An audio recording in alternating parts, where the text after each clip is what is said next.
Jésus dit encore, à quoi peut-on comparer le royaume de Dieu? Avec quelle histoire est-ce qu'on peut en parler? Le royaume de Dieu ressemble à une graine de moutarde. Quand on la sème dans la terre, c'est la plus petite de toutes les graines du monde. Mais ensuite, elle pousse et elle devient la plus grande de toutes les plantes. Elle a des branches si grandes que les oiseaux peuvent faire leur nid sous son ombre. Jésus annonce à tout le monde la parole de Dieu, en racontant beaucoup d'histoires de cette sorte. Il le fait dans la mesure où ils peuvent comprendre.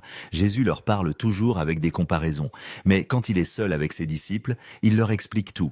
Le soir de ce jour-là, Jésus dit à ses disciples, « Allons de l'autre côté du lac. » Ils quittent la foule et les disciples font partir la barque où Jésus se trouve. Il y a d'autres barques à côté d'eux. Un vent très violent se met à souffler. Les vagues se jettent sur la barque et beaucoup d'eau entre déjà dans la barque. Jésus est à l'arrière, il dort, la tête sur un coussin. Ses disciples le réveillent et lui disent « Maître, nous allons mourir, cela ne te fait rien. » Jésus se réveille, il menace le vent et dit au lac « Silence, calme-toi. » Alors le vent s'arrête de souffler et tout devient très calme.